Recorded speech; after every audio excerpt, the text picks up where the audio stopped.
বিশ্বকাপ, ঠিক না? একটা সময় না, একটা সময় চলতেছে, মনে করতে হবে।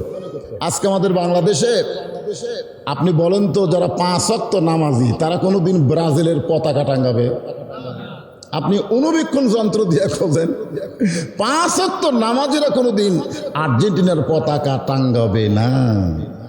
না, একেবারে বলে দিলাম, আপনি দেখবেন যদি কেউ টাঙ্গাই জুমার নামাজ পড়ে তো জান্নাত পাবি না, ঘুরবি ঠিকই কিন্তু ঢুকবি না। তো ব্যাপারটা হলো এই জন্য আল্লাহ বলেছেন ইন্না সলাতা তানহানিল ফাহশাই ওয়াল মুনকার, একমাত্র নামাজে পারে মানুষকে যাবতীয় খারাপি থেকে, ফাহশা থেকে হেফাজত করতে। ধরে কেন সুবহানাল্লাহ। কোনো আমল দিয়ে কিন্তু আপনি খারাপি থেকে বাঁচবেন না। হজ করেও মানুষ সুদ খাবে, হজ করেও মানুষ ঘুষ খাবে, রোজা করার পরেও তার বউ বেপরদা হবে, কিন্তু লোকটা যখন 5 ওয়াক্ত নামাজি হয়ে যাবে, ওই লোকটাকে নামাজের কারণে আল্লাহ যাবতীয় খারাপি থেকে বাঁচায়া দিবে। সুবহানাল্লাহ কর না কেন? তো এই 5 ওয়াক্ত নামাজের মধ্যে একটা নামাজের নাম হলো আসরের নামাজ। জোরে কোন কোন নামাজ? এই কিছুক্ষণ পরে যেটা আসতেছে, আল্লাহ তাআলা সময়ের কসম করে বলতেছেন ইন্নাল ইনসানা লাফি খুসর, নিশ্চয় মানুষগুলো ক্ষতির ভিতরে। আমার সামনে যারা বসে আছেন আমরা সকলে কি মানুষ? জোরে বলেন, সকলে কি মানুষ? এই মানুষ কি শব্দ? এটা কি লিঙ্গ? মানুষ। এই মানুষের মধ্যে মেয়ে মানুষও আছে, পুরুষ মানুষও আছে। জোরে কোন ঠিক কিনা? আগে আমরা কি বলি? মেয়ে মানুষ, তারপরে কি বলি? পুরুষ মানুষ, কিন্তু দুইটাই মানুষ, ঠিক কিনা বলেন?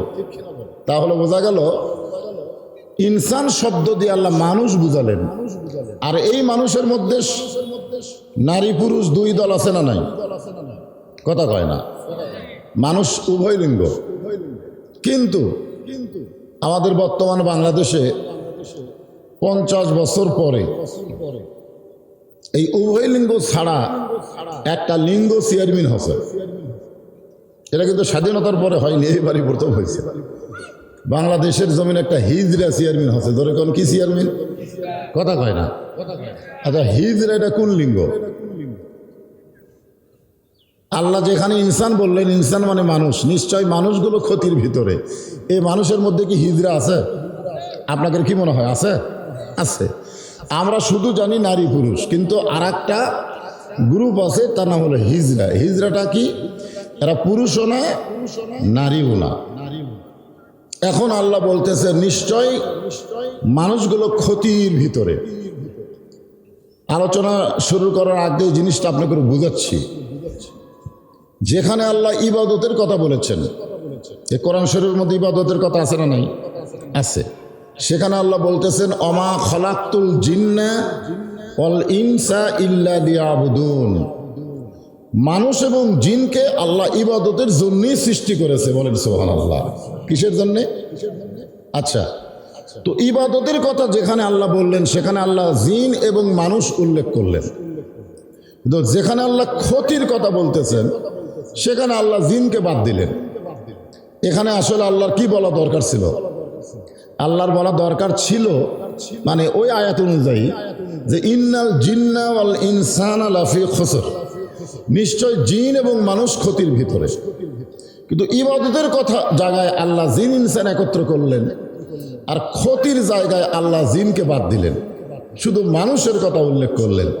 আপনারা বলেন তো এর কারণ কি? এর কারণ কি আপনারা জানেন? না জানলে এক কথা বলবেন জানি না। তো জানি না বলতে শরম লাগতেছে, কারণ জানার দরকার আছে না নাই? দরকার আছে না নাই? হ্যাঁ, যেখানে আল্লাহ ইবাদতের কথা বললেন, সেখানে জিন ইনসান আল্লাহ একত্র করে ইবাদতের কথা বললেন। আর যেখানে ক্ষতির কথা বলতেছেন আল্লাহ, সেখানে শুধু মানুষকে উল্লেখ করলেন, জিনকে বাদ দিলেন। কারণ কি? কারণ একটাই, সেই কারণ হলো আল্লাহর যত সৃষ্টি আছে, সমস্ত সৃষ্টির ভিতরে আল্লাহ মানুষকে সবচাইতে বেশি ভালোবাসে। যেরকম সুবহানাল্লাহ। যাকে বেশি ভালোবাসে তার লাভের চাইতে কিন্তু ক্ষতির দিকে বেশি চিন্তা করা লাগে। যেরকম কথা ঠিক কিনা?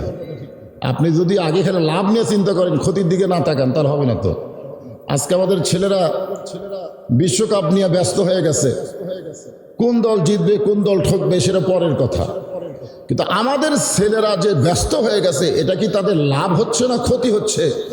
এই জিনিসটা প্রত্যেকটা অভিভাবককে চিন্তা করার দরকার আছে না নাই? জোরে কোন আছে না নাই? আপনারা কি চিন্তা করতেছেন? চিন্তা করেন। আপনারা সন্তানকে ভালোবাসেন না, ভালোবাসলে সন্তানের ক্ষতির দিকে আপনারা চিন্তা করতেন। আপনারা যেমন সন্তানকে ভালোবাসেন, চার চাইতো কোটি কোটি গুণ বেশি আল্লাহ মানুষকে ভালোবাসে। ধরেখান সুবহানাল্লাহ। ভালোবাসা বাপের নাই তো, ভালোবাসা বাবার নাই। বাবার যদি ভালোবাসা থাকতো তাহলে সন্তান সন্ততিগুলো নষ্ট হওয়ার সুযোগ পেত না।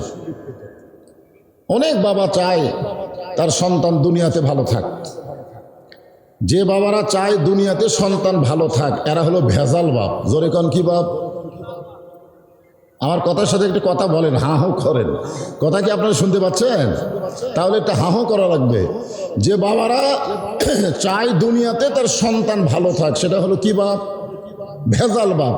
আর যে বাবা চায় সন্তান দুনিয়া এবং আখেরাতে উভয় জগতে ভালো থাক, এরা হলো আসল বাপ। এখন আপনারা আসল বাপ হবেন না ভেজাল বাপ হবেন? যারা বাবা আছেন তাদেরকে আমি বলতেছি, আপনারা যদি আসল বাপ হন তাহলে শুধু সামান্য দুনিয়া, যে দুনিয়ার শুরু আছে শেষও আছে, তোর এখন কথা ঠিক কিনা? সামান্য দুনিয়া আপনা থেকে, এটাকে সামান্য সামান্য দুনিয়া। আল্লাহ বলেছেন বাল তুসিরুনাল হায়াতাদ দুনিয়া ওয়াল আখিরাতু খায়রু ওয়া আবকা। এই তুচ্ছ সামান্য দুনিয়ার মোহে তোমরা পাগল হয়েও না, বরং আমি আল্লাহ তোমাদেরকে সুন্দর একটা চিরস্থায়ী আখিরাতকে উপহার দিয়ে দিব। ধরে কোন সুবহানাল্লাহ। যারা দুনিয়ার পাগল তারা চিরস্থায়ী আখিরাতে ক্ষতিকর, আর যারা দুনিয়াতে পাগল হবে না, আল্লাহর পাগল হবে, তাদের জন্য আল্লাহ আখিরাতকে সুন্দর করে সাজায় দিবে। ধরে কোন সুবহানাল্লাহ। ওয়াল আখিরাতু খায়রু ওয়া আবকা। খায়রুন শব্দের অর্থ হলো সুন্দর, আবকা মানে বাকি, আমাদের সামনে যে আখিরাত আছে। এখন আসেন, এই সূরা আসরে আল্লাহ তাআলা মানুষকে অত্যন্ত ভালোবাসেন, সে মানুষ যেন ক্ষতির মধ্যে না পড়ে। এই জন্যই বলেছেন নিশ্চয়ই মানুষগুলো ক্ষতির ভিতরে, কিন্তু আল্লাহ ক্ষতির মধ্যে আমাদেরকে রাখতে চান না। আমাদের ক্ষতি থেকে আল্লাহ বাঁচাতে চান। যে আল্লাহ আমাদের ক্ষতি থেকে বাঁচাবার চান, সে আল্লাহ আমাদের কত ভালো।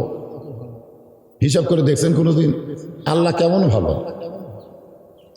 আল্লাহ কোরআনে এক জায়গায় বলেছেন লা তাকনাতু মির রাহমাতিল্লাহ ইন্নাল্লাহা ইয়াগফিরুয যুনুবা জামিআ ইন্নাহু হুয়াল গাফুরুর রহিম। আমার রহমত থেকে তোমরা কেউ নিরাশ হও না। তোমরা যত বড়ই পাপী হও, তোমাদের পাপের একটা সীমা আছে, কিন্তু আমার দয়ার কোনো সীমা নাই। ধরে কোন সুবহানাল্লাহ। যত বড় পাপ, বিশাল বিশাল পাপ নিয়ে যে আমার আল্লাহর কাছে এসে একবার ধরা দিয়ে বলো আল্লাহ যা পাপ করেছি আর জীবনে করব না, আল্লাহ কয় তোর অতীত জীবনের কোনো পাপই থাকলো না। ধরে কোন সুবহানাল্লাহ। তাহলে একটা কথা আপনি বলবেন, আপনার জীবনের সব পাপ মাফ করবে কে? তাহলে সে আল্লাহ আমাদের কত ভালোবাসেন। দুনিয়াতে কোনো সন্তান যদি অবাধ্য হয়, বাবা যদি তাকে বাড়ি থেকে বের করে দেয়, এমন কথাও যদি বাবা বলে তোর মুখ আর দেখবার চাই না, আপনারা বলেন তো এই কথা বাবা কত দিনের জন্য বলছে? না, বাবা বলে অপরাধ করছে সন্তান, তোর মুখ আর দেখবার চাই না, তুই বাড়ি হয়ে যা, তোর মতো সন্তান না হলে আমার চলবে। এই কথা কি বাবা জীবনের জন্য কয় না অল্প সময়ের জন্য কয়? এই কথা বাবা বলার কারণ কি? ছেলে নষ্ট হওয়ার জন্যই না ভালো হওয়ার জন্যে? এজন্য নষ্ট হওয়ার জন্য না ভালো হওয়ার জন্যে? ছেলে যদি মনে করে না আমার বাড়ির থেকে বাড়ি করে দিয়েছে, আমি আর বাবার বাড়ি যাব না, এই কথা বলে ছেলে যদি রাগ করে থাকে, সারাদিন তুমি থাকতে পারবা, যখন রাত হবে তখন সব বাড়ির দরজা বন্ধ হলো, তোমার রাগী বাবার দরজা কিন্তু বন্ধ হবে না। ধরে কোন কথা ঠিক কিনা? যে বাবা বলছে আর আসিস না, তোর মুখ দেখবো না, ওই বাবাই দেখবেন সন্ধ্যার পরে দরজা খুলে বসে আছে। রাত যখন বেশি হয়ে যায়, বাবা কিন্তু তখন শুধু আর বসে থাকে না, তখন সন্তানকে খোঁজাখুঁজি শুরু করে, ডাকাডাকি শুরু করে, কে রে পাগলা, আমি তোরে রাগ করে বলছি তোর মুখ দেখবো না, তাই বলে সারা রাত, দিনের বেলা দেখবো না, রাতের বেলা আয়, এরকম করে বাবা ডাকতেছে। ডাকি কি ডাকে না? ধরে কোন ছেলে মনে মনে চিন্তা করে তুমি যতই আমারে ডাকো আমি তোমার ডাকে সাড়া দেব না, তোমারও রাগ আছে আমারও রাগ আছে। রাত যখন 10টা 11টা বাজছে, শিয়াল যখন হু হু করতেছে, ও তখন আর খ্যারের পালার কাছে বাইরে থাকতে পারে না। বাংলাদেশের যে বাড়ির দরজায় যায় প্রত্যেক বাড়ির দরজা দিয়ে ছেলে দাঁড়ায়, কিন্তু ডাক দেওয়ার সাহস পায় না। কি বলে ডাকবে?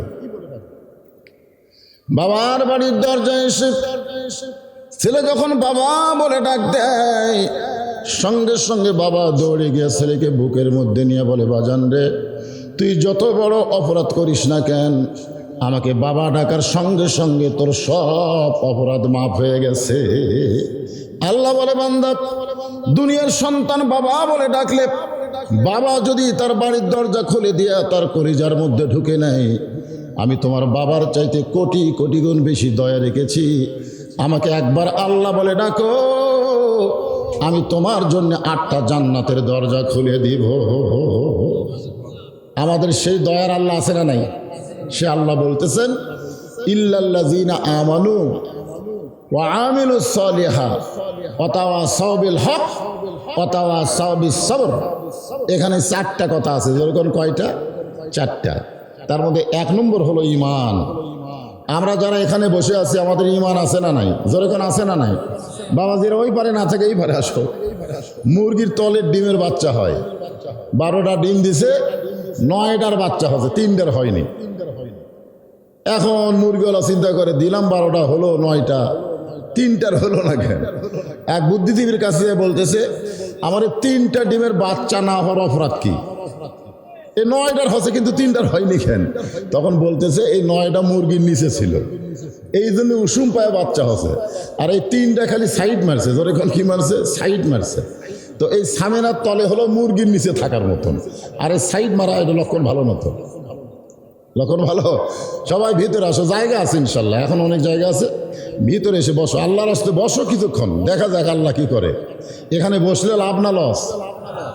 সব দিক দিয়ে লাভ আছে, দুনিয়াবিও লাভ আছে, আর আখেরাতের লাভ তো আমি আপনাদের সামনে বলবো ইনশাল্লাহ। বসেন, খালি এসে আল্লাহর রাস্তে বসেন। এখানে বসার সঙ্গে সঙ্গে শয়তান আপনাকে ধোঁকা দিবার পারবে না।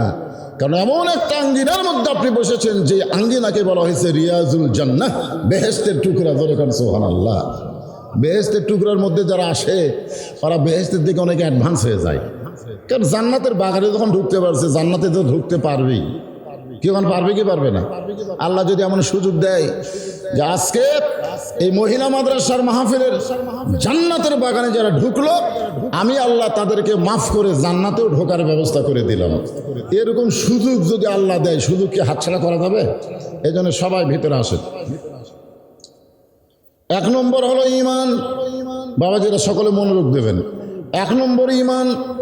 ঈমান যদি না থাকে, আমি যতই ভালো মানুষ হই আমার কোনো লাভ নেই। একজন ভালো মানুষ ছিল দাতা হাতেম তাই, আপনার নাম শুনছেন? এত বড় দানবীর পৃথিবীতে কেউ ছিল না, কিয়ামত পর্যন্ত কেউ হবেও না। দাতা হাতেম তাই এত ভালো মানুষ, এত দানবীর মানুষ, তারপরে লোকটা জাহান্নামী। কারণ দাতা হাতেম তাইয়ের ঈমান নাই। যখন কি নাই? ঈমান নাই। একটা হলো বাদশাহ নওশেরওয়ান, সবচাইতে ন্যায়পরায়ণ বাদশাহ ছিল, কিন্তু বেঈমান হওয়ার কারণে সেও জাহান্নামে যাবে। আর একটা হলো নবীর চাচা আবু তালেব। এত ভালো মানুষ মক্কায় কেউ ছিল না, কিন্তু ঈমান গ্রহণ না করার কারণে আবু তালেবকেও আল্লাহ জাহান্নাম দিবে। যখন কথা ঠিক কিনা? হ্যাঁ, এই জন্য আল্লাহ দেখলেন যে 1 নম্বরে কি লাগবে, এই ক্ষতি থেকে বাঁচতে গিয়া, জাহান্নাম থেকে বাঁচতে গিয়া মানুষকে যে আল্লাহ ক্ষতির মধ্যে ফেলে দিবেন, সেখান থেকে আবার বের করে আনবেন। এই বের হওয়ার জন্য 1 নম্বর শর্ত হলো ঈমান। যখন 1 নম্বর শর্ত কি? সাহাবারা জিজ্ঞাসা করলেন, ইয়া রাসূলুল্লাহ, ঈমান সম্পর্কে আমরা জানতে চাই। আল্লাহর নবী বললেন, ইকরার বিল লিসান, তাসদিকু বিল জানান, আমল বিল আরকান, এরই নাম হলো ঈমান। এখানে কিন্তু আমি 3টা কথা বলছি, এটা রাসূলের কথা। যখন কার কথা? আল্লাহ রাসূল বলেছেন ইকরার বিল লিসান, জবানে বলা লাগবে লা ইলাহা ইল্লাল্লাহ, এটা বলতে হবে। আপনারা সকলে বলেন লা ইলাহা ইল্লাল্লাহ মুহাম্মাদুর রাসূলুল্লাহ সাল্লাল্লাহু আলাইহি সাল্লাম। একজন আমাকে বলতে, হুজুর শুধু লা ইলাহা ইল্লাল্লাহ বললে ঈমান হবে না? শুধু লা ইলাহা ইল্লাল্লাহ বলবো, তাহলে কি আমার ইমান হবে না? আমি বললাম তুমি তো শুধু লা ইলাহা ইল্লাল্লাহ এখন বলতেছো, 1400 বছর আবু জেহেল, 1400 বছর আগে আবু জেহেল, উতবা, সাইবা, এরা সবসময় লা ইলাহা ইল্লাল্লাহর জিকির করছে, সবসময় লা ইলাহা ইল্লাল্লাহ, লা ইলাহা ইল্লাল্লাহ।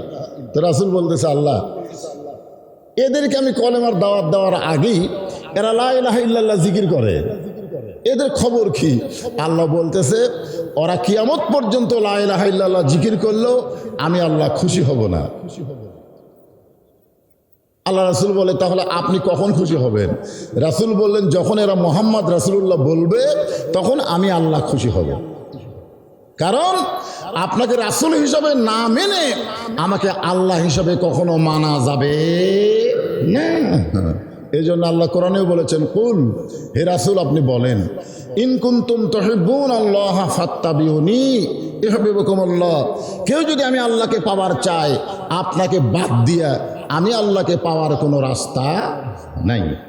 উপায় নাই রে, উপায় নাই রে মানুষ, উপায় নাই, নবী বিনে আল্লাহ পাওয়ার উপায় নাই। তাহলে মুহাম্মদ রাসূলুল্লাহ বলা দরকার, ঠিক কিনা বলেন? তো এখন জবানে বলতে হবে লা ইলাহা ইল্লাল্লাহ মুহাম্মাদুর রাসূলুল্লাহ সাল্লাল্লাহু আলাইহি ওয়াসাল্লাম।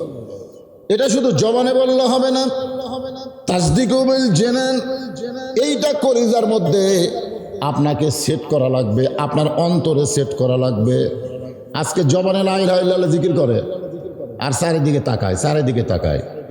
আসরের নামাজ পড়ে জমির ধান দেখবার গিয়ে দেখে ওপর জমির পানি আছে, নিচে আর জমির পানি নেই। চিন্তা করতেছে এর উপরে পানি আছে, নিচে আমার নাই। ই কিন্তু এখন আসরের নামাজ পড়ছে, পড়ে টাটকা নামাজি। চারিদিকে তাকায়, চারিদিকে চারিদিকে তাকায় দেখে কেউ নাই। কেউ যখন নাই আস্তে করে বসে জমির আল কাটে দিছে, আল কাটে দিয়ে ওই পানি দিয়ে হাত ধোছে, ধুই আবার দাঁড়ায় চারিদিকে তাকায় দেয়, কেউ দেখে নাই, আলহামদুলিল্লাহ কেউ দেখে নাই। আপনারা বলেন তো লোকটার কিন্তু নামাজ আছে কিন্তু ইমান নাই। যখন কি নেই, ইমান যদি থাকতো তাহলে তার ইমান বলতো কেউ না দেখলেও কি হবে, পাগল আল্লাহ দেখতেছে। যখন কথা ঠিক কি না? আজকে আমরা কিন্তু চারিদিকে তাকাই, আল্লাহর দিকে আমাদের খেয়াল নাই। এজন্যে শুধু মুখে লা ইলাহা ইল্লাল্লাহ রাখলে হবে না, এটা কলিজার মধ্যে এদিকে খেয়াল করেন। এটা কোন জায়গায়? এই জায়গায়। সবচাইতে দামি কোন জায়গা? আপনার দেহের সবচাইতে দামি একটা জায়গা নাই? আবার অনেক সময় বলি না, তুই আমার কলিজার টুকরা রে, তুই আমার কলিজার টুকরা। তখন কি বলছে? হায় হায় রে, আমাকে অত্যন্ত ভালোবাসে। এই জন্যে এই ইমানটাকে কলিজার মধ্যে জায়গা দিতে হবে, সেট করা লাগবে। এরপর আল্লাহ নবী বলতেছেন আমল বিল আরকান, শুধু কলিজার মধ্যে সেট করলে হবে না, এটা আমলের মাধ্যমে, আমলের মাধ্যমে প্রকাশ করা লাগবে। আমলের মাধ্যমে কি করা লাগবে? প্রকাশ করতে হবে। এখন আপনাদের কাছে আমার প্রশ্ন, ইমানের পরে যত আমল আমরা করি এর ভিতরে 1 নম্বর আমলের নাম কি? সবাই বলতে পারলেন না। 2-1জন বললেন, 2-1জন জানার পরও মুখ খুলতেছেন না। ইমান গ্রহণ করার পরে যত আমল আছে, আমল তো বহু আছে, আছে না নাই? এর মধ্যে আবার 1 নম্বর বোঝেন না তো। 1 নম্বর আমলের নাম কি? সবাই একসঙ্গে বলেন, নাম কি? আরো জোরে বলেন। আচ্ছা, মনে করেন কারো ইমান আছে, নামাজ নাই। সেই লোকটা সম্পর্কে রাসূল কি বলেছেন? যে একটা লোকের ইমান আছে কিন্তু নামাজ নাই।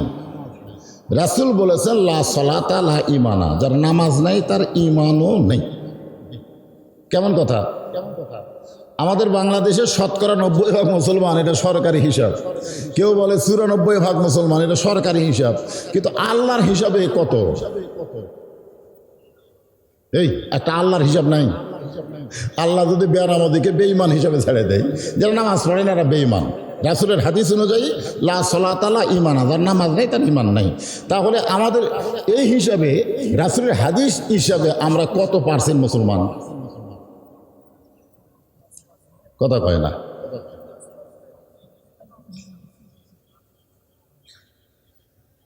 এই হিসাবে মনে হয় 20% হওয়া কঠিন। রাসূল বলেছেন মান তারাকা সালাতু মুতাম্মিদান ফাকাদ কাফারা। বুখারী এবং মুসলিম শরীফ 2 হাদিসের মধ্যে আছে, ইচ্ছা করে একটা ওয়াক্ত নামাজ যারা বাদ দিল তারা আল্লাহর সাথে কুফরি করলো। নাউজুবিল্লাহটা কোন অন্তত ইচ্ছা করে, এক ওক্ত, 5 ওক্ত না, এক ওক্ত। অনেকে মনে করে আমি কি নামাজ পড়ি না, জুমা নামাজ পড়ি না। হাদিসের ব্যাখ্যায় বলা হয়েছে যে প্রত্যেকটা মুসলমানকে আল্লাহ বলবে যাও জান্নাতে, যাও জান্নাতে। যে জান্নাতের কথা বলবে বুঝলেন, সকলে তো দৌড় মরো জান্নাতে। যাই দেখবে জান্নাতের দরজার বিশাল একটা তালা। তখন বান্দার বলবে আল্লাহ আপনি জান্নাতে যাবার করলেন, আমরা জান্নাতের দরজা পর্যন্ত আসলাম কিন্তু তালা মারা কেন? আল্লাহ বলতেছে চাবি তোমাদের কাছে আছে, চাবি তোমাদের কাছে আছে, তালা খোলো। তোমার জান্নাতে কেউ ঢুকে তোমার জান্নাত নষ্ট করুক এটা আমি আল্লাহ চাই না, তুমি চাবি দিয়ে খোলো। তখন বলে আল্লাহ আমার তো চাবি নাই, মানে নামাজ নাই। আর সালাতু মিফতাহুল জান্নাহ, নামাজ হচ্ছে বেহেশতের চাবি। জোরে কার সুবহানাল্লাহ। তোর কাছে কি নাই? চাবি নাই। তো কতগুলো কাছে চাবি আছে বুঝলেন, ঢোকে ঠিকই কিন্তু ঘরে না, মানে চাবি ঢুকছে কিন্তু ঘুরতেছে না। তোকে আল্লাহ আমার তো চাবি ঢুকছে ঘরে না কেন? বলে তোর খালি জুম্মার নামাজ আছে এই জন্য ঢুকছে, কিন্তু ঘুরবি না। কারণ প্রত্যেকটা চাবি একটা 5টা করে দাগ আছে। দাগ আছে নাকি দেখতো? তোর চাবির মতো দাগ আছে, খাস কাটা কাটা দাগ আছে, তার দাগ নাই। তাহলে তোর তো ফজর জোহর আসর মাগরিব এশা নাই, ফিরায় তোর জন্য হবে না। তো এই জন্যে জান্নাতে যদি ঢুকবার চাই তাহলে ইমানের পরে 1 নম্বর আমলের নাম কি? এটা সবাই একসঙ্গে বলেন, নাম কি? নামাজ। এই আসরের নামাজের আজান দিয়েছেন হযরত বেলাল ইবনে রেবাহ, ইসলামের প্রথম মুয়াজ্জিন। তার নাম হলো হযরত বেলাল। জোরে বলেন তার নাম কি? আমাদের বাংলাদেশের মুয়াজ্জিনের আজান দেয়, মুসল্লির কানতে ঠিক মতো ঢোকে না। এখন আবার কতগুলো কুত্তে বেজার। জোরে কোন কি বেজার? আমার এলাকায় কোনো আজান দিলেই দেখবেন মানুষ আসার আগে কয়েকটা কুত্তে এসে গেল করে। এক মুয়াজ্জিন আমারে কইছে হুজুর এই যে কুত্তে এসে করে এর কারণ কি? আমি কইলাম শোনো, এই তো কিছুদিন হলে এটা শুরু হয়েছে, আগে ছিল না। আগেকার কুত্তেরা ভদ্র ছিল, আর এখন কুত্তেরা এসে আজানের লোকমা দেয়। আপনাকে এলাকা দেয় এরকম কুত্তে এসে দেখবেন করে। মুয়াজ্জিনের আজান শোনার আগে কুত্তের মাইকের মধ্যে দিয়ে কানের মধ্যে কেরে। আমি চিন্তা করলাম যে মুয়াজ্জিন আজান দেয়, কুত্তে করে, কারণ কি? কারণ আমি খুঁজে পেলাম। আল্লাহ কোরআনে বলেন ওয়ামান আহসানু কাওলাম মিম্মান দাআ ইলাল্লাহ ওয়া আমিলা সালিহান ওয়া ক্বালা ইন্নানি মিনাল মুসলিমিন। আল্লাহু আকবার, আল্লাহু আকবার। ওই ব্যক্তির চাইতে উত্তম কোনো ব্যক্তি নাই যে ব্যক্তি আল্লাহর রাস্তায় মানুষকে আহ্বান করে। আপনারা বলেন তো, যত দাওয়াতে আপনি দেন আজানের চাইতে দামি দাওয়াত আছে? সবচাইতে দামি দাওয়াত হলো আজান দেওয়া। সেই আজান দিলে কুত্তা ভোগে কেন? তা আমি মুয়াজ্জিনকে বললাম ভাই আপনি যে আজান দেন আপনার ছেলে মেয়ের খবর কি? বলতে হুজুর আমার 2টা আইডিয়া আছে, এক ওয়াক্ত নামাজ পড়ে না। মুয়াজ্জিনের 2টা বেটা নাই, আইডিয়া আছে। ধরে এখন কি আছে? আইডিয়া আছে, সারাদিন খালি ঘরে, এক ওয়াক্ত নামাজ পড়ে না। আমি বললাম দেখো আল্লাহ কোরআনে অন্য জায়গায় বলেছেন কু আনফুসাকুম ওয়া আহলিকুম নার, জাহান্নামের আগুন থেকে একলা বাঁচলে হবে না, তোমার আহালদের নিয়ে বাঁচা লাগবে। তুমি আজান দাও অথচ তোমার বেটায় নামাজ পড়ে না, এই জন্য কুত্তে বেজার হচ্ছে। জোরে কোন কি বেজার হচ্ছে? কুত্তে বেজার হয়ে লোকমা দিচ্ছে। এই মুয়াজ্জিন আজান মসজিদে যাওয়ার আগে তোর ছেলের কাছে আজান দে। তুই বেটারাই নামাজ পড়ে না, তুই একলা মুয়াজ্জিন হয়ে জান্নাতে যাবি? আল্লাহ বলেছেন আহালদের ছাড়া জান্নাতে যাওয়া যাবে না। তো যতক্ষণ পর্যন্ত তোমার ছেলেদেরকে তুমি সাইজ না করবে, কুত্তে বেজার হয়ে লোকমা দিছে, তোমার আজান চলবে না। এই জন্য যাকে তাকে মুয়াজ্জিন করা যাবে না। আগে দেখতে হবে মুয়াজ্জিনের আহাল পরিবার ঠিক আছে কিনা। জোরে কোন ঠিক কিনা? কারণ মুয়াজ্জিনের কণ্ঠ শুধু মুসল্লির কানে না, হযরত বেলাল আজান দেয়, ওই আজান আল্লাহর আরশ পর্যন্ত পৌঁছে যায়। জোরে কোন সুবহানাল্লাহ। একেবারে আল্লাহর আরশ। একদিন হযরত বেলাল আজান না দিয়ে অন্য কেউ আজান দিয়েছে, সেদিন আর আজান যায়নি। সেই বেলাল আজান দিয়েছে, নামাজটা হলো আসরের নামাজ। জোরে কোন কোন নামাজ? হ্যাঁ, আসরের নামাজ। আজান দেওয়ার সঙ্গে সঙ্গে মুসল্লিরা সাহাবীরা মসজিদের মধ্যে ঢুকতেছে। আসরের আজান দেওয়ার সাথে সাথেই কিন্তু নামাজ হয় না। আসরের আজান দিলে আপনাদের এলাকায় 15 মিনিট পরে আসরের নামাজ হয়, হয় কি হয় না? জোহরের আজান দিলে কয় মিনিট পর? কয় মিনিট? 15 মিনিট পর। ফজরের আজান দিলে কয় মিনিট পর? আধা ঘন্টা পর। জোরে কোন কত ঘন্টা? আধা ঘন্টা, কারণ ঘুমের মধ্যে উঠে উজু টুজু করে কারো গোসল মোসল করার লাগে সব কিছু সাইজ করে আসতে এই জন্য সময় দেয় আধা ঘন্টা। তাহলে আমরা কি বুঝলাম? ফজরের আধা ঘন্টা, জোহরের 15 মিনিট, আসরের 15 মিনিট, এশার 15 মিনিট। কিন্তু মাগরিবের আপনারা বলেন তো, মাগরিবের আজান দিয়েই কেন নামাজ? অন্য নামাজের আজান দিয়ে 15 মিনিট আধ ঘন্টা পরে নামাজ হয়, কিন্তু মাগরিবের আজান দিয়ে কিন্তু কেউ যদি মনে করে জোহরের মতো আজান শোনার 15 মিনিট পরে যাবো, ওই আয়সা মসজিদ দেখবি মুসল্লি পাবি না। ধরে কোন কথা ঠিক কিনা? মানে নামাজ পড়া শেষ। আপনারা বলেন তো, মাগরিবের আজান দেওয়ার সাথে সাথে নামাজ কেন হয়? আপনারা কি জানেন? এটাও জানেন না, ঠিক আছে, এটাও জানবেন, অসুবিধা নেই। এখন যেটা বলতেছিলাম, চারদিক থেকে সাহাবের এসে যদি সিয়ারত বসে থাকার সুযোগ দেন তাহলে আপনার নামাজ হতে পারে, কিন্তু জামাতে যে সওয়াব সেই সওয়াব আপনি পাবেন না। কারণ জামাতে নামাজ আদায় করলে কাতার সোজা করতেই হবে। ধরে কোন কথা ঠিক কিনা? আর কাতার সোজা করতে গেলে পায়ের গোড়ালির সঙ্গে গোড়ালি মিল করা লাগবে। যে লোকটা চেয়ারে বসে আছে, এ লোকটা কি শান করে নিয়ে আইছে না হাঁটে হাঁটে আইছে? আপনারা কোন তো, লোকটা কি মসজিদের মধ্যে হাঁটে হাঁটে আসছে না ওকে কান্দত করে শান করে নিয়ে আসা লাগছে? কথা কন, হেঁটে হেঁটে আইছে। যে লোকটা হেঁটে হেঁটে মসজিদ পর্যন্ত আসতে পারে সে আকামতের সময় খাড়া হয় না, এটা তার অভ্যাস না, এটা হলো বদ অভ্যাস। জোরে কোন কথা ঠিক? এই বদ অভ্যাস বাংলাদেশের সব জায়গায় চলবে, কিন্তু আল্লাহর ঘরের মধ্যে চলবে না। কারণ আল্লাহর ঘর কোনো মানুষের আইনে চলে না, আল্লাহর ঘর চলে আল্লাহর আইনে। ধরে কোন কথা ঠিক কিনা? আমি নিজের চোখে দেখছি আল্লাহর ঘর, ডান পাশে আওয়ামী লীগ, বাম পাশে বিএনপি, মাঝখানে জামাত ইসলাম। 3 জন মিলে নামাজ পড়বে মসজিদে, মুসল্লি 3টা, একটা আওয়ামী লীগ, একটা বিএনপি আর একটা জামাত ইসলাম। এখন 3 জন মিলে কাতার সোজা করতেছে, কিন্তু ইমামতি করবি কে? ইমামতি আওয়ামী লীগ বলতেছে যে ভাই আমি নামাজ পড়বার পারি ভাই, কিন্তু পড়ানোর অভ্যাস নাই। বিএনপি বলতেছে খুব পারলে আকামত দিবার পারবো, কিন্তু সামনে যাবার পারবো না। জামাত ইসলাম বলতেছে আমি কিন্তু যুদ্ধ অপরাধী দল করি। এখন তোরা কি করবি? তখন আওয়ামী লীগ বিএনপি বলতেছে আমরা বাইরে আওয়ামী লীগ বিএনপি জামাত করতে পারি, কিন্তু আল্লাহর ঘরের মধ্যে কোনো দল চলবে না, এখানে কেবলমাত্র আল্লাহর আইন চলবে। ধরে কোন কথা ঠিক কি না? তার মানে কি বুঝলেন? মসজিদে কার আইন চলবে? আল্লাহ কোরআনে বলেছেন কুমু লিল্লাহি কানিতিন। নামাজের মধ্যে 13টা ফরজ, তার মধ্যে একটা ফরজ হলো দাঁড়িয়ে নামাজ পড়া। জোরে কোন কি করে নামাজ পড়া? রাসূল দেখতেছেন একজন সাহাবী তখনও বসে আছেন। আল্লাহ রাসূল কিন্তু আকামত কমপ্লিট না হওয়া পর্যন্ত কিবলামুখী হন না। এটা হলো আল্লাহ রাসূল। আর আমরা তো ইমাম সাহেব আকামত দেওয়ার সময় কিবলামুখী হয়ে দাঁড়ায় থাকি না। এটা রাসূলের সুন্নাহ হলো যতক্ষণ আকামত কমপ্লিট না হবে ততক্ষণ আল্লাহ রাসূল কিবলামুখী হননি। কারণ রাসূল শুধু ইমাম না, রাসূল ছিলেন একজন নেতা। ধরে কোন কথা ঠিক কিনা? অনেক সময় কালো মানুষের কাছে ফর্সা মানুষ হয়তো দাঁড়াতে দ্বিধাবোধ করবে, অনেক সময় ধনী মানুষের কাছে গরিব মানুষ দাঁড়াতে একটু সংকোচ বোধ করতে পারে। এই জন্য আল্লাহ রাসূল বলেছেন ওসমানের কাছে বেলাল দাঁড়াও, আবু বকরের কাছে ইয়াসসার দাঁড়াও। এভাবে রাসূল সাহাবীদেরকে বলতেন এভাবে দাঁড়াও। ধনীর কাছে গরিব, গরিবের কাছে ধনী, বংশীয় লোকের কাছে কম বংশের লোক দাঁড়াও, পায়ের সঙ্গে গোড়া মিল করো এবং কাতার ফাঁক রেখো না। কাতার কি করো? হ্যাঁ, কাতারের মাঝখানে ফাঁক রাখা যাবে না। এভাবে রাসূল কাতারে সাইজ করে দিয়ে তারপরে কিবলামুখী হতেন আকামত শেষ হলে। কিন্তু রাসূল তো দেখতেছেন ওই সাহাবী তো বসে আছে। আল্লাহ রাসূল বললেন কুমু লিল্লাহি কানিতিন, দাঁড়াও, আল্লাহর হুকুম হলো আনুগত্য নিয়ে দাঁড়াও। সাহাবী ছোট বাচ্চার মতন কান্দে। রাসূল বলে কি জন্যে কান্দো?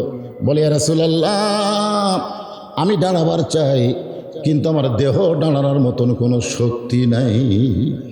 হুজুর আমি তো দাঁড়াবার জন্যই তো সামনে কাতারাইছি, কিন্তু দাঁড়াবার যে পারতেছি না।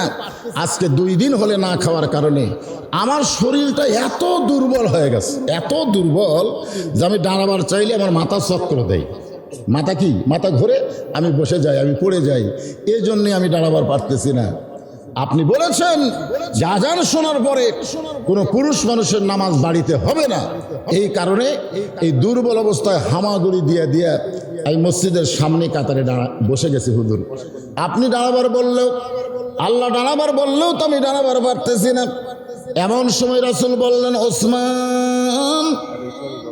আল্লাহ নবীর অনেকগুলো সাহাবী ছিল, কোন সাহাবীর নবী নাম না ধরে নবী একজনকে সম্বোধন করলেন, ওসমান। ওসমানকে ডাক দিলেন। কেন আল্লাহ রাসূল যখন মদিনার প্রেসিডেন্ট ছিলেন, আমাদের নবী কিন্তু শুধু মদিনার ইমাম ছিল না, মদিনার প্রেসিডেন্ট ছিল। ধরে কোন সুবহানাল্লাহ। আজকে আমরা প্রেসিডেন্টের কথা, নেতার কথা, রাষ্ট্রপতির কথা, সেনাপতির কথা যদি বলি, অনেকে হয়তো বলবেন হুজুর রাজনীতি করতেছে। হুজুর রাজনীতি করতেছে না, আল্লাহ রাসূলই রাজনীতি করেছে। ধরে কোন কথা ঠিক কিনা? কারণ মক্কাতে রাসূল 5 ওয়াক্ত নামাজ পেয়েছিলেন, কিন্তু মক্কায় নামাজ প্রতিষ্ঠা করতে পারলেন না। রাসূল বললেন, আল্লাহ এত সুন্দর নামাজ দিলেন, নামাজ পড়া যায় গোপনে গোপনে, কিন্তু নামাজ তো প্রতিষ্ঠা করা যাচ্ছে না। আল্লাহ বলেন, হাবিব নামাজ প্রতিষ্ঠা করতে গেলে যিনি মসজিদের ইমাম হবেন তাকেই নেতা হওয়া লাগবে, তাকেই নেতা হওয়া লাগবে। তিনি যদি নেতা হন, ইমাম হন, তাহলে নামাজ প্রতিষ্ঠা করা যাবে। আপনি ইমামতি করবেন আর নেতৃত্ব আবু জেহেল দিবে, নামাজ প্রতিষ্ঠা হবে না। মক্কায় হয়তো গোপনে গোপনে নামাজ পড়া হবে। নামাজ প্রতিষ্ঠা করতে গেলে নামাজ প্রতিষ্ঠার জন্য একটা রাষ্ট্র তৈরি করা লাগবে। ধরে কোন ঠিক কিনা? এই জন্য রাসূল হিজরত করে মদিনায় এসে খালি ইমাম ছিলেন, রাষ্ট্রপতি ছিলেন। আল্লাহ নবী যখন রাষ্ট্রপতি, তখন ধর্মমন্ত্রী হলেন আবু বকর। কেমন লাগতেছে? ধর্মমন্ত্রীর নাম কি? হ্যাঁ, নামটা খেয়াল করবেন। আইনমন্ত্রী হলেন হযরত ওমর। আল্লাহ রাসূল যখন মদিনার প্রেসিডেন্ট, তখন আইনমন্ত্রীর নাম কি? হযরত ওমর। নামটা খেয়াল করবেন। অর্থমন্ত্রী হলেন ওসমান গনি। অর্থমন্ত্রী হলেন ওসমান গনি। আর শিক্ষামন্ত্রী হলেন হযরত আলী। সুবহানাল্লাহ। আমি এখানে আপনার করে 4টা মন্ত্রীর নাম করলাম। কয়টা? আপনারা বলেন তো, দফতর অনুযায়ী মন্ত্রীগুলো ঠিক আছে? ধর্মমন্ত্রী আবু বকর, ধর্মমন্ত্রী খালি নামে মন্ত্রী না, ধর্ম আছে? কেমন ধর্ম? কেমন ধর্ম? আল্লাহ রাসূল বলেছেন, ফেরেশতা জিবরাইল আমি নবীর কাছে এসে বলতেছি, ইয়া রাসূলুল্লাহ, আরশের আল্লাহ আপনাকে সালাম দিয়েছে। আমি রাসূল তো খুশিতে বাকবাক যে আল্লাহ আমাকে সালাম দিয়েছে।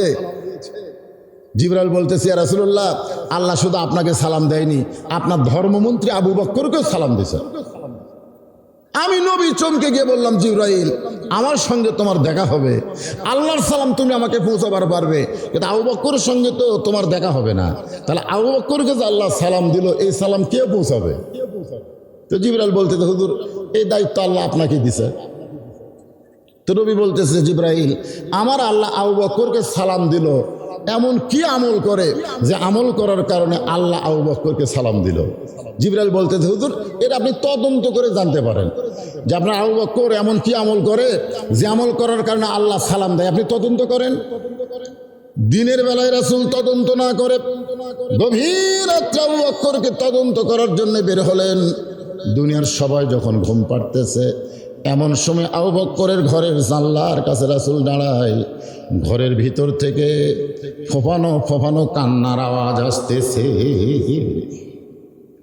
রাসূল বলে, আল্লাহ আল্লাহ, আমি তদন্ত করতে এসেছি এত আছি, আর আপনি তো ঘুমানি না। আর এই বান্দা 1 নম্বর জান্নাতি। আপনি ঘোষণা করেছেন দুনিয়াতে 10 জনের সার্টিফিকেট পাওয়া, তার মধ্যে 1 নম্বর আবু বকর। সবাই ঘুমায়, কান দেখেন, কান দেখেন। ফজরের নামাজের পরে আল্লাহ রাসূল ডাক দিলেন, আবু বকর দুনিয়ার সবাই যখন ঘুমায় তুমি তখন কান্দো, তুমি জানো আল্লাহ তাআলা তোমাকে সালাম দিয়েছে। ধরে কোন সুবহানাল্লাহ। এই সালামের কথা শুনে আবু বকর তো অ্যাস্ট্রোনস হয়ে গেছে। আমার মতন একজন নগণ্য মানুষকে আরশের আল্লাহ কেন সালাম দেয়, কি জন্য সালাম দেয়? রাসূল বলে, আমি জানি না রে, জানতে গেছিলাম। তোমার জানলার কাছে কি হলো? মাইকের কি হলো বাবা? কেউ হাত দিয়েছে নাকি? তোমার জানলার কাছে আমি যখন দাঁড়ালাম, ঘরের ভিতর থেকে ফোফানো কান্নার আওয়াজ পাইছি। আবু বকর তুমি 1 নম্বর জান্নাতি হওয়ার পরেও সবাই যখন ঘুমায় তুমি কেন কান্দো? আবু বকর বলে, ইয়া রাসূলুল্লাহ, এশার নামাজের পরে আমি ঘুমায়া যাই।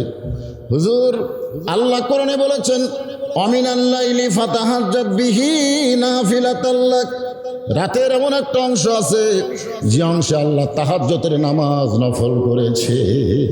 আমি তাহাজ্জুদের নামাজ পড়ে ফজরের নামাজ শুরু হতে একটু দেরি দেখে আমি তখন তওবার মোরাকাবায় গেলাম। আমি তওবার মুরাকাবায় গিয়ে দেখতে পাই হাসরের ময়দানে আল্লাহ বলতেছেন সবাই জান্নাতে যাবে, শুধু একজন ব্যক্তিকে আমি আল্লাহ জাহান্নাম দেব। আমার এত ভয়, ওই একজন ব্যক্তি যদি আবু বকর হয়। কি কথা! দুনিয়াতে 1 নম্বর জান্নাতের সার্টিফিকেট পাও, পরেও তার এত ভয় যদি একজন ব্যক্তি আবু বকর হয়। রাসূল বললেন ইন্না আকরামাকুম ইনদাল্লাহি আতকাকুম, ওই ব্যক্তির সবচাইতে সম্মানী হবে যার কলিজার মধ্যে আল্লাহর বেশি ভয়। এই জন্য আরশের আল্লাহ তোমাকে সালাম দেয়। সুবহানাল্লাহ কর না কেন? এখন বলেন ধর্মমন্ত্রী হিসাবে নাম ঠিক আছে? আইনমন্ত্রীকে ওমর, আইনমন্ত্রী যে ওমরের শানে আল্লাহ কোরআনে কোনো জায়গায় বলা হয়েছে 17টা, কোনো জায়গায় বলা হয়েছে 23টা কোরআনের আয়াত আল্লাহ নাজিল করেছে ওমরের জন্য। ধরে কোন সুবহানাল্লাহ, সেই মানুষটাকে বানানছে আইনমন্ত্রী। ধরে কোন কি মন্ত্রী?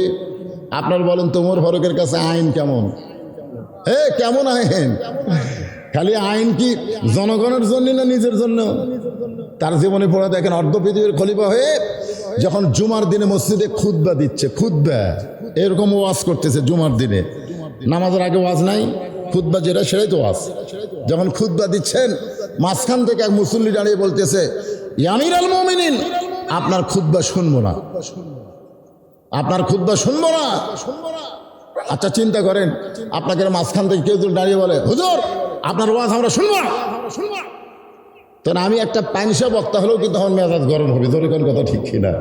ওমর ফারুক তখন অর্ধ পৃথিবীর খলিফা, অর্ধ পৃথিবীর প্রেসিডেন্ট, আর সেই লোকটাকে বলতেছে আমি খুতবা শুনবো না।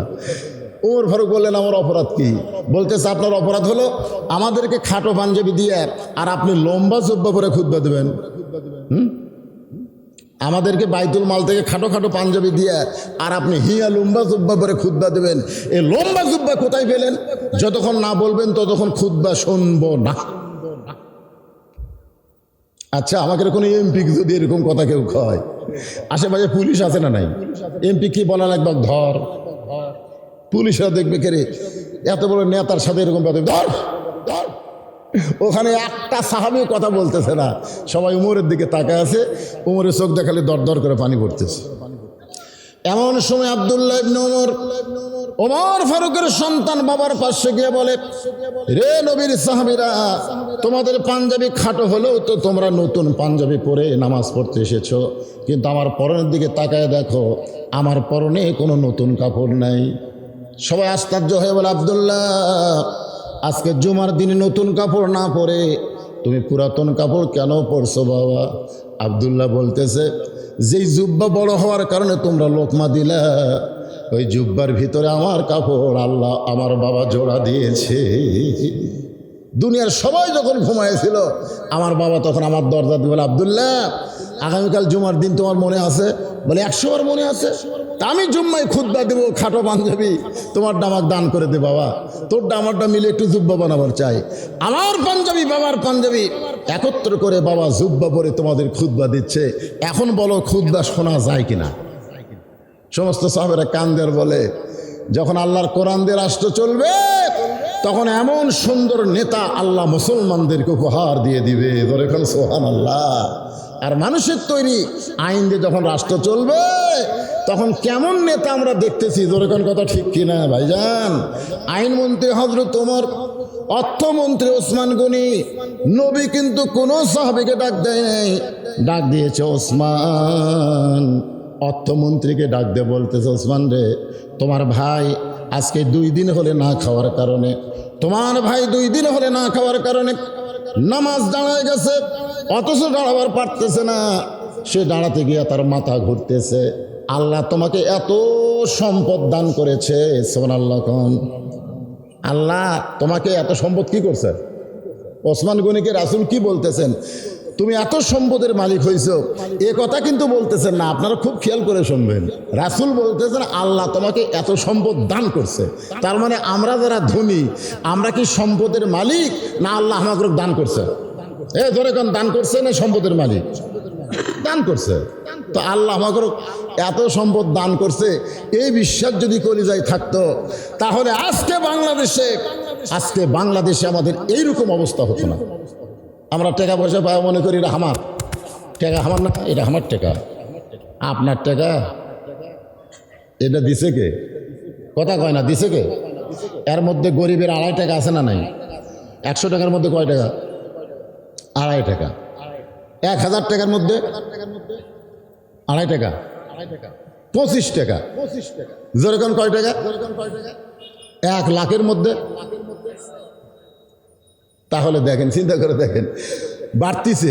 যখন 1 কোটি টাকা হবে তখন 2.5 লক্ষ টাকা। এই বাংলাদেশে অনেক কোটিপতি বাংলাদেশের ব্যাংকে টাকা থোয়ার পারতেছে না, বিদেশের ব্যাংকে টাকা পাচার করতেছে। যেরকম কথা ঠিক কিনা? যদি আল্লাহর আইন চালু থাকতো, প্রত্যেক কোটিকে 2.5 লক্ষ টাকা যদি গরিবদের মধ্যে দেওয়ার ব্যবস্থা থাকতো, আমাদের বাংলাদেশে 23 সাল কি দুর্ভিক্ষের বছর হতো? বরং এইটা রহমতের বছর হবে। যেরকম কথা ঠিক কিনা ভাইজান? আমি যখনই আল্লাহর দেওয়া সম্পদ আল্লাহ রাস্তায় খরচ করব, আল্লাহ তখন আমার জন্য রহমত বরকতের দরজা খুলে দিবে।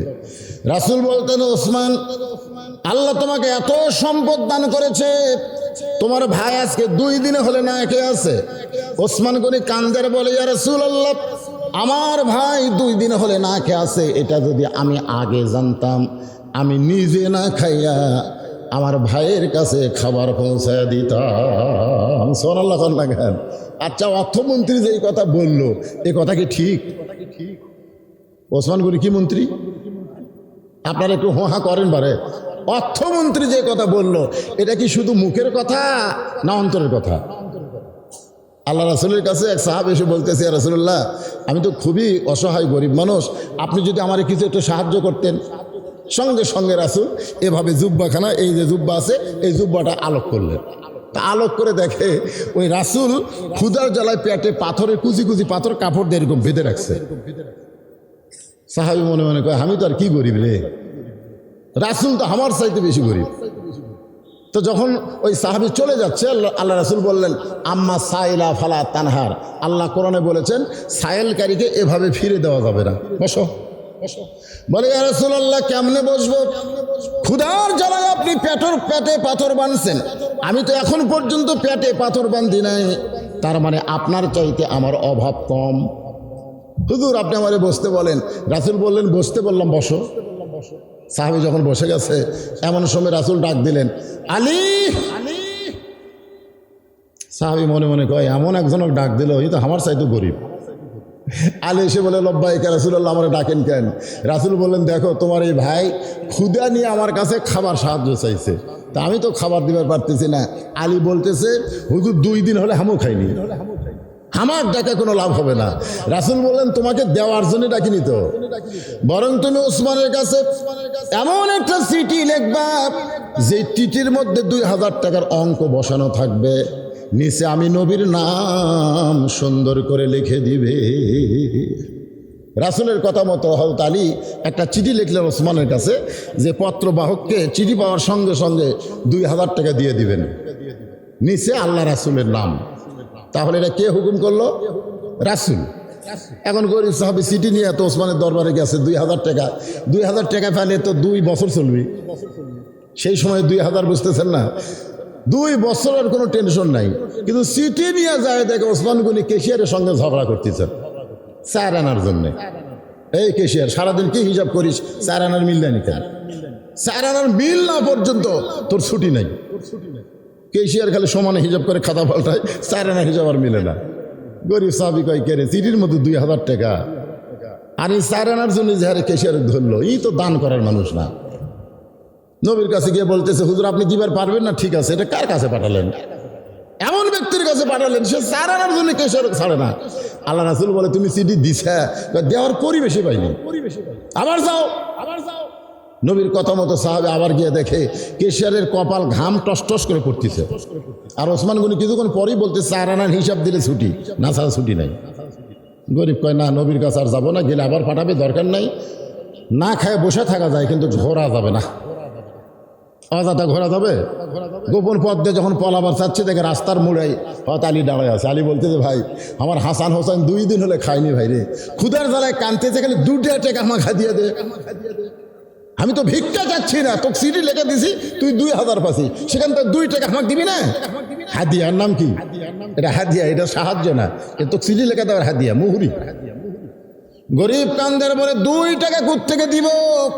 সিটি এখন পর্যন্ত আমার পকেটে, আমি গোপন রাস্তা দিয়ে পালায় যাই। আলী বলতেছেন কেন পালাবি? বলে 2 বার গেছি, সারার জন্য বেটা কেশিয়ারকে ছাড়তেছে না, নবীর কাছে গেলে নবী আবার পাঠাবে, না খাইয়া ঘুরতে পারবো না বলে পালায় যায়। আলী বলতেছেন মায়ান্তিকু আনিল হাওয়া ইন হুয়া ইল্লা আল্লাহু আকবার। আল্লাহ নবী যেগুলা কাজ করে এগুলা নবী করেন, আল্লাহ করায়। কিন্তু নবী ইচ্ছা করে কাম করছে? নফসের তাড়নে নবী কিছু করে? এই সিটি কি নবীর ইচ্ছা লাগছে? গরিব সাহেব চিন্তা করে আলীর সাথে তো বেশি কথা বলা যাবে না, ই হচ্ছে আসাদুল্লাহ আল গালিব, যদি একটা বসায় জোরে কোন কথা ঠিক কিনা। তো এখন ভয়ে ভয়ে ওসমান গনির দরবার দেখে ওসমান গনি আর কেশিয়া 2 জনে আল্লাহর শুকর আদায় করতেছে, মানে 4 আনার হিসাব মিলছে। আপনারা হয়তো বলবেন হুজুর এই 4 আনার জন্য ওসমান গনি এত ব্যস্ত কেন? কারণ যাদেরকে আল্লাহ সম্পদ দিছে তাদের সম্পদ হিসাব করে জাকাত দেওয়া লাগবে, জোরে কোন কথা ঠিক কিনা। এখানে 4 আনার গড় মিল থাকলেও জাকাত আদায় হবে না, এই জন্য হিসাবে তৎপর। তাই বলে মনে করেন না যে হিসাব করে করে 6 তলার জায়গায় 7 তলা বিল্ডিং বানাবে, সেই হিসাব নবী অর্থমন্ত্রী কোনোদিন করবে না, জোরে কোন কথা ঠিক কিনা। তো 2 জনে আল্লাহ শুকর আদায় করতেছে। গরিব সাহেব সালাম দিয়ে বলতেছে ওসমান হাই চিঠিখানা নেন। ওসমান গনি চিঠি লিয়া পড়ছে, পড়ার পরে একটা চুমা দিয়ে বলতেছে ভাই এই চিঠি কে দিছে ভাই? গরিব সাহেব বলতেছে কেন চিঠির নিচে নাম লেখা নাই? আল্লাহ নবী এই চিঠি পাঠাইছে। সঙ্গে সঙ্গে ওসমান গনি চিঠিটা এক চুমা দিয়ে বলতেছে ভাই জান এই চিঠি কে পাঠাইছে ভাই? গরিব ভাই কে রে? নবীর নাম কইলাম তারপরে শুনতে চাই, রাগ করে বলতেছে আল্লাহ নবী এই চিঠি পাঠাইছে। সঙ্গে সঙ্গে ওসমান গনি চিঠিতে একটা চুমা দিয়ে বলতেছে ভাই জান এই চিঠি কে পাঠাইছে ভাই? গরিব কয় রে বাবা চিঠির মধ্যে 2000 টাকার অঙ্ক দেখে মনে মাথা খারাপ হয়েছে, রাগ করে বলে আল্লাহ নবী এই চিঠি পাঠাইছে। সঙ্গে সঙ্গে ওসমান গনি চিঠিতে চুমো দিয়ে বলে ভাই জান এই চিঠি কে পাঠাইছে ভাই? গরিব বলতেছে তোর কাছে আমার টাকার দরকার নাই, কারণ তুই যে কিরবনের কিরবন, তুই কেশিয়ার 4 আনার জন্য ছাড়িস না, তুই 2000 টাকা আমাকে দিবি। রাগ করে আল্লাহ নবীর দরবারে রাসূলুল্লাহ হুজুর এমন একটা কিরফনের কাছে আমারে পাঠাইছেন যে 4 আনার জন্য কেশিয়ারকে ছাড়ে না। এরপরে আলীর ধাক্কায় যখন গেলাম দেখি 2 জনে আল্লাহর জিকির করে, আমি চিঠি দিলাম, আমি আপনার নাম বললাম আবার জানতে চাই, আমি রাগ করে আবার নাম বললাম জানতে চাই, আমি রাগ করে আবার নাম বললাম জানতে চাই। হুজুর গো এই বেয়াদব কি কোনোদিন 2000 দান করবে? রাসূল কান্দের বলে সাহাবী রে আমার ওসমান তো এমন হওয়ার কথা ছিল না, আমার ওসমান তো এমন হওয়ার কথা ছিল না। এমন কথা বলে নবী যখন কান্দে তাকায় দেখে দরজায় ওসমান গনি 1 বস্তা টাকা নিয়ে দাঁড়িয়ে আছে। রাসূল বলে বাবা ওসমান তোমার এই গরিব ভাইকে 2000 টাকা দান করার কথা বলছি, 1 বস্তা কেন? ওসমান কয় হুজুর চিঠি পাওয়ার সঙ্গে সঙ্গেই আমি 2000 টাকা দান করার নিয়ত করছি। চিঠি পাই সঙ্গে সঙ্গে কয় হাজার 2000 টাকা দান করার নিয়ত করছি। আর মনে মনে সিদ্ধান্ত নিয়েছি যতবার আপনার পবিত্র নাম বলবে, কারণ আপনাকে আমি এত ভালোবাসি হুজুর, আপনার নাম যখন কেউ আমার সঙ্গে নেয় আমার দুনিয়ার চাইতেও বেশি ভালো লাগে। জোরে করে সুবহানাল্লাহ। আমি নিয়ত করছি যতবার আপনার পবিত্র নাম বলবে প্রত্যেকবার নাম বলার কারণে 2000 করে বাড়ায় দিব। এ পর্যন্ত আমার ভাই 3 বার আপনার নাম বলছে 6000, আর সিজির কারণে 2000, 8000 টাকার বস্তা নিয়ে আইছি, আপনার পবিত্র হাত দিয়ে আমার ভাইকে দিয়ে দেন। নবী কয় কে রে? হ্যাঁ গরিব কয় হায় হায় দেখলাম কি আর শুনতেছে কি? আল্লাহ বলে হাবিব যে ওসমান আপনার পবিত্র নাম শুনে 2000 করে টাকা বাড়ায় দেয়, আপনি সেই ওসমানকে কি দিবেন? রাসূল বলে আল্লাহ আমার দেওয়ার কিছুই নাই। আল্লাহ বললেন আমার গানি ডিগ্রি আমি ওসমান রে দিয়া দিলাম। সুবহানাল্লাহ। সে ওসমান গনি হলো অর্থমন্ত্রী। সে অর্থমন্ত্রী বলতেছে যে আমার কি গরিব ভাই না খেয়েছে 2 দিন, এটা যদি আমি আগে জানতাম আমি নিজে না খায়া তার কাছে খাওয়ার পাঠাতাম। আপনারা বলেন তো কথার সাথে কি কামের মিল আছে? তাহলে অর্থমন্ত্রী কি ঠিক আছে? আলহামদুলিল্লাহ। আর শিক্ষামন্ত্রীকে হযরত আলী, শিক্ষামন্ত্রী হলেন হযরত আলী। আমি এখানে মূলত যে ঘটনা বলবার চাচ্ছি এই শিক্ষামন্ত্রীর কাছে আমাদেরকে একটু আসা দরকার। শোনেন, আজকে শিক্ষার কি অবস্থা আমাদের বাংলাদেশের? শিক্ষা আছে না নাই? ধরে আছে না? শিক্ষা আছে, কিন্তু হ্যাঁ আছে। এখানে কোরআন শরীফ নাই। একটা কোরআন শরীফ থাকলে দেখাতে ভালো হতো আর কি। এই যে আপনারা যত মানুষ এখানে বসে আছেন, আপনারা সত্যি করে বলেন তো, আপনারা কি সবাই দুই হাতে কোরআন শরীফ ধরছেন? সবাই না এরকম করে ধরছেন কোরআন শরীফ? পড়েন বা না পড়েন, অন্তত দুই হাতে ধরে একটু বুকের সঙ্গে লাগাছেন। না না, আমি হাত তুলবার বলতেছি না, একটু নিজের বিবেককে প্রশ্ন করেন। কারণ এই কোরআন শরীফ ধরবার গেলেও কিন্তু বিপদ আছে। আপনি মন চাইলেই কোরআন ধরবার পারবেন না। কোরআন ধরবার গেলে শর্ত আছে, আছে না নাই? ধরে কোন আছে না নাই? বাংলা, ইংরেজি, অঙ্ক, বিজ্ঞান, নোবেল, নাটক যা আছে এগুলো ধরবার গেলে কোনো শর্ত দেওয়া হয়নি। কিন্তু লায়ামুসু হইল্লাল মুতাহারুন, স্পর্শ করা যাবে না যতক্ষণ পর্যন্ত তুমি পবিত্র না হওয়া। তাহলে সেই কোরআন শিক্ষা আমাদের বাংলাদেশে খুব খেয়াল করেন। শিক্ষামন্ত্রী দীপুমণি, আমাদের বর্তমান শিক্ষামন্ত্রীর নাম কি? দীপুমণি। আর রাসূলের সময় শিক্ষামন্ত্রীর নাম কি? হযরত আলী। একটু মনোযোগ দিলে জিনিসটা বুঝতে পারো। আজকে ছেলেদের মাদ্রাসা আমরা বহু দেখছি। আমি কিন্তু 5 পীরে প্রথম ছেলেদের মাদ্রাসা করছি। ছেলেদের মাদ্রাসা করার পরে চিন্তা করলাম যে ছেলেগুলো বের হচ্ছে কার পেটর থেকে রে। খুব দুষ্টামি করে, বুঝলেন, খুব দুষ্টামি। আমার মাদ্রাসার বাচ্চারা এত দুষ্টামি করে, মানে 2-3টা হুজুর সবসময় খালি চোখের উপর থোয়া লাগে, চোখের উপর খালি চোখের বেড়া গেলেই শুরু হয়ে গেছে। একদিন থেকে পেশাব করবার এসে মানে একজন পেশাব করতেছে আর একজন পিছনে খাড়া হয়ে আছে। এই পাগলা, একজন পায়খানা ঢুকতে আরেকজন ঘটঘট করে, একজন ঘটঘট করলে আরেকজন পায়খানা হবে। তো তোর কি এতই পায়খানা লাগছে, তুই একটু পরে আয়। মানে বুঝতেছেন তো, এই যে দুষ্ট, এরা কেন দুষ্ট হলো? দুষ্ট হওয়ার কারণ বুঝলাম, আমি চিন্তা করে দেখলাম এরা মাদ্রাসাত ভালো হওয়ার জন্য আসলে কি হবে, এরা যে ভুঁড়ির মধ্যে থেকে বাড়াচ্ছে, এই ভুঁড়ি খুব একটা ভালো না। এই ভুঁড়ি কিনা কথা কোন ভুঁড়ি কিনা। এই জন্যই বলেছে নেপোলিয়ান যে তোমরা একটা ভালো সন্তান যদি চাও, একটা ভালো ভুঁড়ি, একটা ভালো মায়ের দরকার। এখন কথা ঠিক কিনা? তো এই যে মহিলা মাদ্রাসা, এটা কিন্তু মা তৈরির ফ্যাক্টরি। যেরকম কি তৈরির ফ্যাক্টরি? কথা কর না কেন, হা করা লাগবে না। মা তৈরির ফ্যাক্টরি। এখান থেকে যে মেয়েগুলো তৈরি হবে, আলেমা হবে, এদের পেট থেকে যে সন্তান বের হবে, এই বাচ্চাকে যদি হাফেজে মাদ্রাসায় ভর্তি করে দেন, ওই ফেরেশতার মতন থাকবে, ওই আর দুষ্টামি করবে না। কিন্তু যে মালগুলো আমাদের মাদ্রাসার ছেলেদের মাদ্রাসায় ভর্তি আছে, এরকে মালগুলো তো বুঝতেছেন। এই জন্য শুধু দুষ্টামি করে পারে। এই দুষ্টামি যেন বন্ধ হয়, এই জন্য আমি আবার একটা মহিলা মাদ্রাসা করার হুকুম দিয়েছি যে একটা মহিলা মাদ্রাসা করো। এই মাগুলো ভালো হোক। এই ছোটো ছোটো মা এখন পর্দার মধ্যে থাকবে। যেরকম কার মধ্যে থাকবে? পর্দার মধ্যে থাকবে, সবসময় পবিত্র অবস্থা থাকবে, আল্লাহর কোরআন নবীর হাদিস শিক্ষা গ্রহণ করবে।